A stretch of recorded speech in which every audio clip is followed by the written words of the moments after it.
Well, tonight, families in several states don't know where they are going to sleep. Evictions are slowly returning as states challenge the moratorium imposed during the pandemic. The trickle of evictions could soon become a flood as renters owe up to $53 billion to landlords. Here's CBS's Omar Villafranca. A wave of evictions despite a federal ban. Today in Dallas, Anthony Upshaw and his 17-year-old son are being put out of their home. They're gonna show up and kick me out. My kid up there doing his schoolwork. There's like 3 weeks of school left before the kids graduate. The Texas Supreme Court lifted the moratorium on evictions March 31st. The Dallas-Fort Worth area has the third most eviction filings in the country. We're gonna put everybody out the first chance they got. Upshaw lost his job early in the pandemic and has been struggling since. Constables placed his belongings in the front yard. Where are you going to go? We don't know yet. We haven't figured that part of it out yet. This could be the first signs of an expected tsunami of evictions as the nationwide moratorium is lifted. Up to 40 million Americans are at risk to lose their home. The moratorium was supposed to protect everybody until the end of June. Black families are twice as likely as whites to face eviction. The ideal that, it's now okay to kick everybody out as if the virus is over with, it's not. His neighbor, Linda Bowie, is also being evicted. I'm worried, but I can't do nothing about it. I can't keep crying over it. She has 24 hours to leave. Where are you going to sleep tonight? In my son's car right there. You're prepared for that? No, I'm not, but we ain't got nowhere else to go. He put me out right now. Their landlord, Peter Sy, says his mortgage is still due even though rent is not being paid. So how much money is that you're owed? Total about $25,000 to $28,000. How long have you been losing money? About 7-8 months already. It's like America going backwards, you know what I mean? For now, Anthony has temporarily moved into a motel while his son finishes school. So the stuff, it ain't even important. Just as long as me and my kid good, we good. But Linda has not been as lucky. She's currently living in her car. Anthony and Linda are surviving the COVID pandemic, but are victims of the COVID economy. Omar Villafranca, CBS News, Dallas. And tomorrow we're going to take you inside eviction court, the last chance for families facing removal from their homes. All right. We haven't dealt with this in a minute, but I thought this was interesting since y'all want to talk politics. You guys talk politics and anyway. With the moratorium ending, more than 8 million households face foreclosure or eviction. This is coming from CBS News. Even as the nation rebounds from the coronavirus pandemic, more than 2 million homeowners are behind on their mortgages and risk being forced out of their homes in a matter of weeks, a new Harvard University housing report warns. Most of the homeowners at risk of foreclosure are either low-income or families of color, said researchers who published the 2021 State of the Nation's Housing Report. Congress has dedicated $10 billion to help homeowners get caught up on payments, but it's unclear if that funding will make it to families before their mortgage companies begin sending out foreclosure notices, researchers say. Separately, millions more renters are on the brink of eviction, the Harvard researchers found. Census data show that 6 million households are still behind on rent and could face eviction at the end of June, when federal eviction protections expire. The Center for Disease Control ordered halting some evictions and federal limitations on foreclosures for federally backed housing.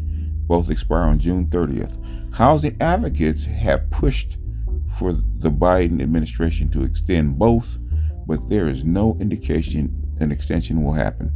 With so many renters in financial distress, there are concerns about an impending wave of evictions, said the Harvard report said. More than 7 million homeowners took advantage of the foreclosure moratorium passed as part of the Coronavirus Aid, Relief, and Economic Security Act last spring. The provision was later extended by the Biden White House. As of March 2021, most of the homeowners have started repaying lenders, and some are even up to date with their lenders. But that leaves about 2.1 million still behind on their mortgages, researchers said. Of that number, about 325,000 homeowners have a federal housing administration loan and are at least 60 days behind. They are most likely people of color, the U.S. Department of Housing and Urban Development said Wednesday. Karen King, 51, of Alabama, is hoping she can cut a deal with her mortgage lender because she can't afford to pay 5 months worth of payments all at once. King, who is 5 months behind on her mortgage, Birmingham, Alabama, told CBS Money Watch she is terrified that her home could be taken away. King, 51, staff member at Tuscaloosa Housing Authority, fell behind on payments last year after her job switched to her part-time hours during the pandemic. She now owes $4,200. King returned to full-time hours in January, but has only been able to pay her normal monthly mortgage amount, no more. King says she will have to try to strike a special payment arrangement with her mortgage provider, but she's nervous about having that conversion because she's unsure if the lender will accept an unusual payment plan.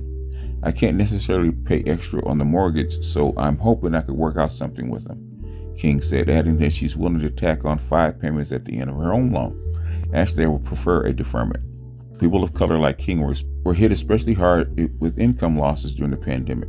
The Harvard researchers said, as a result, 17% of Black, 16% of Hispanics, and 16% of Asian American homeowners were behind on their mortgages in early 2021, more than twice as much as the 7% share of white homeowners. For those households with secure employment and good quality housing, their homes provided a safe haven from the pandemic, Harvard researcher Chris Herbert said in a statement. But for millions struggling to cover the rent or mortgage, their housing situations have become increasingly secure, and these disparities are likely to persist even as the economy recovers. And it goes on. Talking about the median household income and Black ownership and the prices. The reason that this is important, in the clip that you heard about the rental, and the article is about homeowners, but they were talking about the rental evictions in Texas, if I'm not mistaken.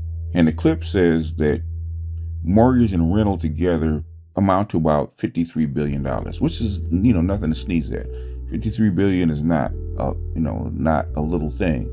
It's not quite the military budget, but $53 billion is a lot of money. But the Biden administration has allotted $58 billion for rental assistance and homeowner assistance. And the thing is that around 5%, give or take, that's the figure that they give, of the rental assistance has been distributed. So in other words, Congress in Washington, D.C. has actually allotted $58 billion to keep people in their homes, to help them with their rental assistance, to help with their mortgages. But the states have been dragging their feet and not doing it. So I don't know exactly why the states refuse to actually disperse this money. It's not just the red states. California is another one that didn't disperse hardly any of the money. So I'm not exactly sure what the problem is, or people aren't applying for it or trying to qualify for it or even know about it. But I'm not sure exactly what the gap is. That's why politics is not always straightforward. Rental assistance and that kind of stuff is something that I believe should have been taken care of last spring, when they know they were going to put people out of their homes. They had the embargo or the moratorium, which is fine.